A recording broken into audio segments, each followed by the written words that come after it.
He was an American football college coach, but he's over here in England, and he's trying to figure it out. And part of what made the show so popular is he lived according to this strong belief that he defined success not by wins and losses, but by helping players become what he called the best versions of themselves on and off the field. Now, of course, as they became the best versions of themselves, they won a decent amount.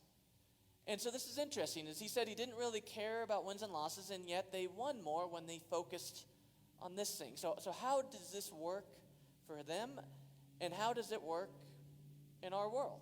Because this is something you hear all the time, not just in shows, but regular athletes. They'll talk about this, about becoming the best versions of themselves, about always focused on growing. How does that happen so frequently in the world of sports? Well, it happens because in the world of sports, you have this external reality that you're trying to meet, that you're trying to measure up to. You're trying to win games, you're trying to win championships, and it's a struggle. If it was easy, it wouldn't be worth it, but it's a struggle, it's hard, and as you struggle with this external reality, it forces you to grow internally. It forces you to face your weaknesses. Not just weaknesses as far as like lack of skills and talents, although that's true, but also mental weaknesses of dealing with insecurities where you wonder, am I good enough? Dealing with the internal battle of, man, can I persevere? Can I get up today and do everything that's required of me so I can perform how I want to in this external way? And I mention this because this is a dynamic that's present in our lives, and actually shows up a ton in the New Testament letters we find in Scripture. That there are these external realities that are facing us, and they're actually the primary means by which we are being called to grow. And this is especially true in 2 John, the letter we're going to read this morning. And this is still part of this series, actually it's the end of this series of Forgotten Letters, where we're looking at a few overlooked and often forgotten letters. And what 2 John does for us is it shows us a helpful way to face our external realities so that we actually use them by means that we can grow. And so to do this morning, we're going to read this text, this letter, and we're going to see in it the external, internal realities happening amongst the community that John's writing to. We're going to look at the commands that John gives them and thus gives us to how we might grow internally strong.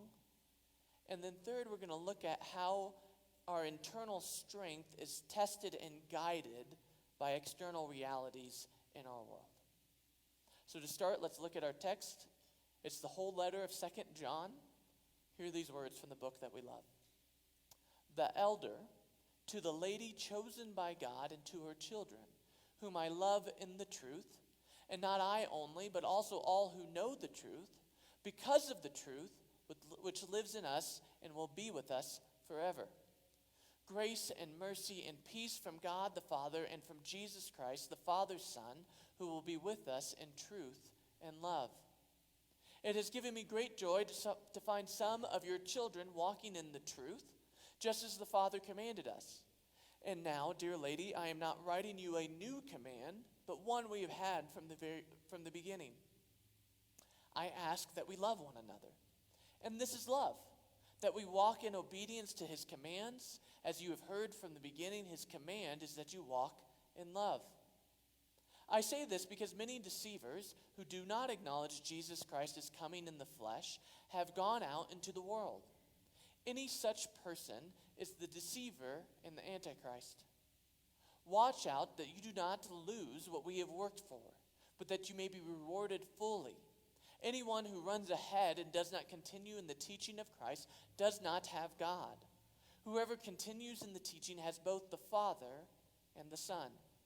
If anyone comes to you does not bring this teaching, do not take them into your house or welcome them.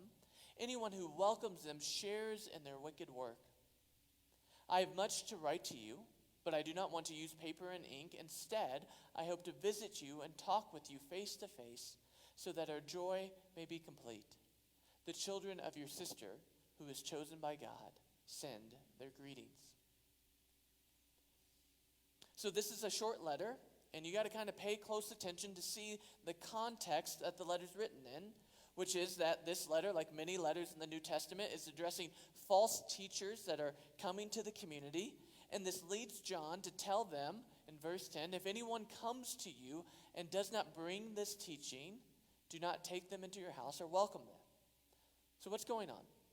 Well, the context is that as the New Testament church was rising and growing and spreading, there was these traveling preachers, similar to what Paul did, as they would travel around, and it was up to members of local churches to extend hospitality to them, to welcome them in their home, and to keep them, to help them travel. And as they did this, they would stay there. But the challenge is that these false teachers, there was these false teachers going around, and the churches are faced with the struggle of what do we do with them? And John simply tells them, firstly, don't welcome them into your home. Now, this may not seem like much, but it's significant to see that it's a firm boundary. And it's important to say, look, he doesn't tell them, bash them, stone them, throw them out into the streets. He just says, don't welcome them into your home. Don't let them stay the night. And notice he also doesn't say, hey, those who have been duped by their teaching, he doesn't say anything about them either. He just gives this very specific command. But then John also gives, throughout his letter, a very broad command, because that specific command doesn't really apply to us. We don't have a lot of traveling preachers that we need to put up in our homes. But the broad command does apply to us. And the broad command that John gives to them is to walk in truth, love, and obedience. And we see that these are three necessary ingredients to become an internally strong community. And we see this throughout the text. We see these three working together like a three-legged stool. You need all three together. If you pull one away, it doesn't work. John, when we read the letter, starts out very strong with truth. I was counting as I was reading just to make sure I had this right. In the first few verses, he mentions truth 5 times. In the first verse, he mentions it 3 times alone. Because obviously he's confronting the false teachers there. And so truth is very important to what John is saying. But then he adds to this truth also this reality that we need to also walk in love and to walk in obedience. And he paints this kind of cyclical relationship between love and obedience. In verse 6 it says, this is love, that we walk in obedience to his commands. And as you've heard from the beginning, his command is that you walk in love. What is love? To walk in obedience to his commands. What's his command? That you walk in love. Like love and obedience goes together, and they're built on the foundation of truth. Because this verse is immediately followed up with the verse that says, and be aware that there are some people who aren't preaching the gospel of Jesus Christ. So love, truth, and obedience, they all work together to make an internally strong community. Now, as you all know, what's helpful when you have 3 things working together like this is to highlight, well, what happens if you just have 2 of the 3? And so we're going to explore that for a moment. What happens, for example, when you have love and truth, but no obedience? Well, if you have love and truth and no obedience, you are a critic, and we could be a community of critics. Right? And by a critic, I mean somebody who's on the sideline. Somebody who's, in the stands. I just got done coaching soccer, and so you got the parents on the sideline just yelling, do this, don't do that, and you're just a critic. And Jesus warns against this.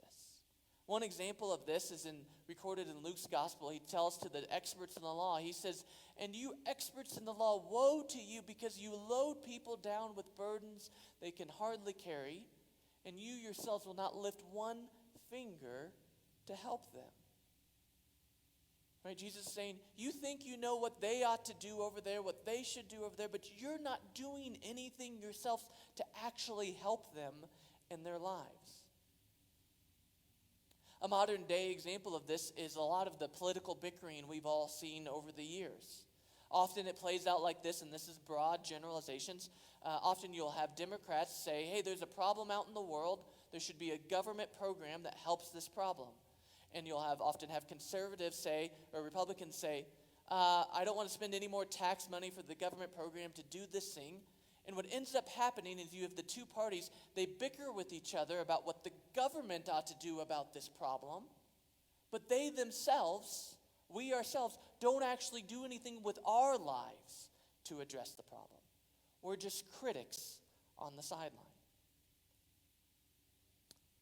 And the real downfall is being a critic isn't life-giving. It's not joyful. It's not meaningful. I think Theodore Roosevelt highlights this really well in a famous speech he gave called The Man in the Arena. Well, it's known now as the Man in the Arena speech. And I want you to hear this part that he shares. He says, "It is not the critic who counts, not the man who points out how the strong man stumbles or where the doer of deeds could have done them better. The credit belongs to the man who is actually in the arena, whose face is marred by dust and sweat and blood, who strives valiantly, who errs, who comes short again and again because there is no effort without error and shortcoming, but who does actually strive to do the deeds, who knows the great enthusiasms, the great devotions, who spends himself in a worthy cause, who at the best knows in the end the triumph of high achievement, and who at the worst, if he fails, at least fails while daring greatly, so that his place shall never be with those cold and timid souls who neither know victory nor defeat." And so that's why we don't want to be a critic, is we become one of those cold and timid souls who neither know victory nor defeat. So we need to be mindful that we don't become people that we think we value love and truth, but we're actually just critics because we lack obedience. Secondly, what's love and obedience without truth? Well, that just makes us a fool. It's just let others doing whatever they want to do because we don't know the truth. Maybe they're right. It's letting others even tell us what we ought to do because we don't know anything. We're just trying to be loving. And what this results in is that at best, we're just polite doormats. But at worst, we become people who are enabling really bad actors in the world. And this is actually the warning that John is writing about in his community, is don't enable these itinerant preachers to do their ministry because it's not good. Another biblical example of this is the false prophets of Israel. These were prophets that said what they wanted to be true, but it wasn't actually true. They were saying what they thought the king wanted to hear, but they weren't saying what God was saying was true. And so we want to be careful that we're not people that we think we love and obedience, but we're actually fools because we lack truth. Third is, what is truth and obedience without love? Well, this is the path of self-righteousness and burnout. And I think it's best encapsulated in the image of the elder brother from the familiar prodigal son story. Most of us know it, but just as a quick refresher, the story begins with the younger son going to the father and saying, "Give me my inheritance. Give me what I want." And the father does it. And the younger brother goes off, wastes all of his money, spends it foolishly, lives then in poverty for a while, and then he realizes, this is foolish. I'm just going to go home. It's better to be a servant in my father's home than to be doing this. And then as he comes home, he's, to his surprise, embraced by the father. The father puts a new robe on his back, a new ring on his finger, calls for there to be a feast to celebrate that his son has come home. And as the story goes, we read that the older brother, he's been out in the field, working hard, sees all this commotion, hears what's going on, and he's furious. He's so upset. He refuses to go into the party.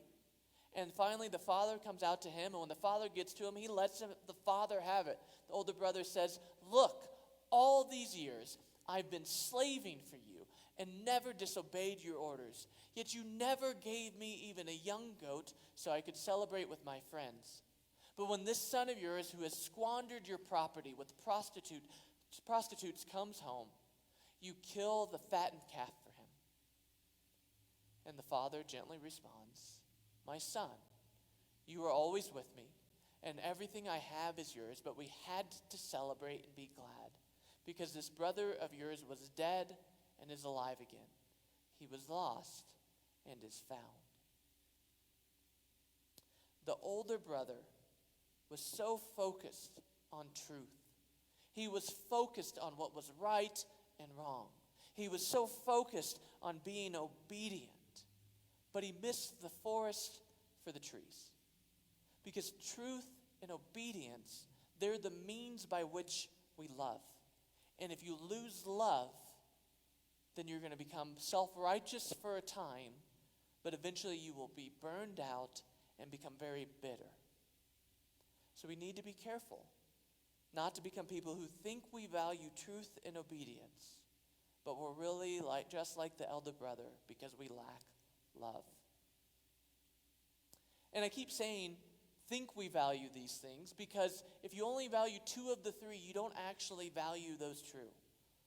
Right? Love and truth without obedience is not love and truth.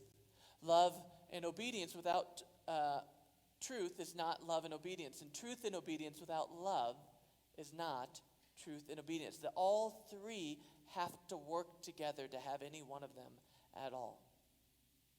And it's these three things that work together that can make us an internally strong community.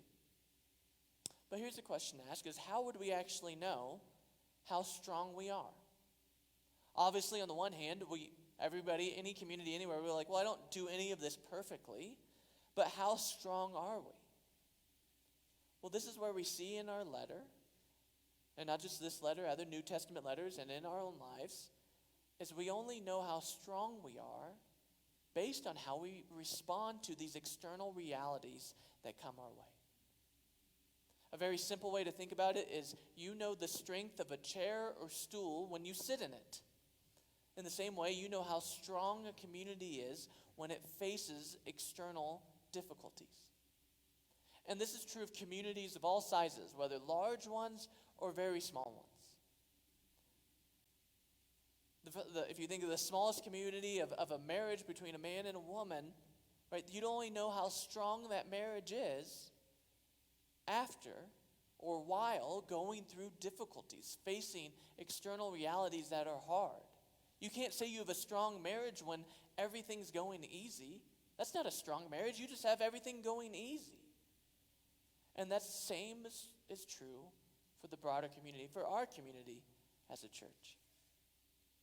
And so I want to take just a couple minutes to share two external challenges facing our church and really all churches in America that on one hand are exposing weaknesses, but also showing us where God is leading us and calling us to become stronger. So the first one, and this is probably not a surprise, is the polarization of politics that seeps into our churches. And one obvious sign of this is about 50 years ago, churchgoers, we typically neatly divided ourselves to attend the churches based on our denominational preferences. Right? You had your Presbyterians over here, you had your Methodists over here, you had your Baptists over here, you had your non-denominational people, like I like to call them the Baptist light people over here. Right? And that's just what we did. We just divided amongst those lines. Now, over time, that waned a little bit, and some of that's good. But unfortunately, what that's been replaced with in many churches and many settings is people go, well, are you a Republican church or are you a Democrat church? Or are you neither? Right? And there are some people that will only go to a Republican church, some that will only go to a Democrat church, and some that don't like then attending to neither church. And the clearest sign of this was during the COVID shutdown. That the churches that grew across the country, the churches that grew in our area and throughout Colorado, were all the churches that didn't change anything, that said, you don't have to wear a mask, you don't have to distance yourself, you can come. And they grew, they tripled in size, many of them, even around here. And that was a politically motivated decision. Now, why did that happen? Well, it happened because churches were not as internally strong as we thought we were. We had not lived out this command to walk in truth and love and obedience. That in times when we had conflict along political lines, which is normal, we didn't speak the truth in love. Maybe we spoke the truth, but we weren't doing it in a loving way. Or maybe we thought we were loving by not saying anything, and the result was we had a weaker and weaker relationship with one another. And so over time, when we faced with this external reality, people went, I'm not that close with one another here. I'm going to go over here because they more align with my political beliefs. So that's one external challenge facing us in all churches. The second external challenge that's facing us is the continued rise in the consumerism that also infiltrates the church.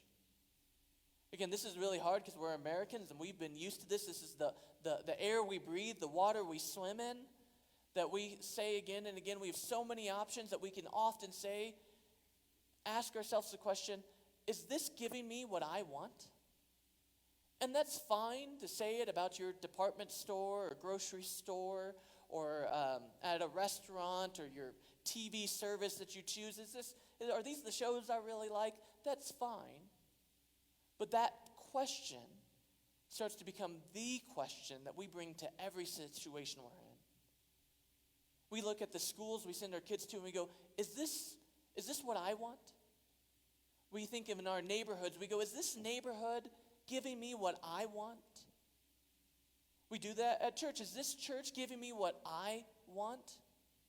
And it shows up in our marriages too, that, and I've said this many times and I'll continue to say, marriages start to end when each partner, their first and only question is I getting what I want? Instead of going, what can we do to have a stronger marriage? And that shift can happen in all these other areas. Right? You can say, what can we do to have better schools? What can we do to have a better neighborhood? What can we do to be a better church? But that's hard, and we don't do it well. Many times in churches, people will say, I'm just not getting fed here. And that's often code of, I don't really like the music, the preaching is so-so. I'm not getting what I want. They're not dispensing the right religious goods for me. I'm going to go to the church down the road. Instead of asking the question, how can we be a better church together? And we can only shift that way by becoming an internally strong community. And when we do, we learn, as Roosevelt talked about, the gift and beauty of giving yourself to a greater cause, of laying down your life, laying down your preferences for the good of a mission that is bigger than any one individual. And so I mentioned these things, and there are others I'm sure I could bring up to highlight these are external realities that we're facing us, that are showing, yes, we're weak, but also an invitation from God to be stronger here. Because I firmly believe that God desires, just as each one of us, we all desire to be in a community, I would imagine, that's stronger than any one political allegiance. I would imagine that each one of us here desire to be a part of a community that's more than us just being a bunch of consumers, essentially sucking the life out of one another. And so what does it mean? What would it look like to grow like this? Well, as John says, I don't give you a new command. I give you the one from the beginning. It's to love one another. And this love that John talks about, right, it is not the love that comes as you're bubbly. It's not honeymoon love. Everything's great. Everything's happy. Everything's well. No, this is agape love. This is self-sacrificial love. It is the love of emptying oneself of ego and pride to serve a cause, to serve a mission, to serve a purpose that's bigger than yourself. And we only love, as John says in his first epistle, because God first loved us. John writes in this letter in verse 3, he says, grace, mercy, and peace from God the Father and from Jesus Christ the Father, Son, will be with us in truth and love. And it's interesting, as I read this, it sounds really familiar, but John's emphasizing something different. Right? In Paul's letter, he often says, may the grace, mercy, and peace from God. And John's emphasizing here, no, the truth, the promise that the grace, mercy, and peace from God the Father has come to us through the Son, that we would be empowered to love. The grace, mercy, and peace of God helps us walk in love, truth, and obedience to be internally strong and externally focused. Internally strong and externally focused. Those are two interesting phrases, and I want to just highlight them as we wrap up. Internally strong and externally focused, I would almost call this is the chicken and the egg conversation of most churches. Some would go, we need to first be externally focused. We got to give our lives for the sake of the world. And the internal stuff will take care of itself. And others will come along and go, that's not true. How could we possibly do that, right? You need scaffolding, you need structure, you need a foundation to build on to go and do those things. So we have to be internally strong first before we're externally focused. But others would then go, have you seen an ingrown church? I mean, we're pretty good at looking at ourselves, at doing a lot of navel gazing, at taking care of one another, but we have a hard time shifting our focus to the outside. And so I think it's a false dichotomy. The church is simply called to do both. We're called to do this dance of focusing on the outside and coming together and taking care of one another. We're called to be the scattered church and a gathered church. And we do this dance as we listen to the music of our Savior, who poured himself out for us, that we would receive his grace and mercy and peace. And he poured out his very life not just for us, but for the sake of the whole world. And so let us receive God's grace and mercy and peace, that we would walk in love and truth and obedience. Let me pray for us.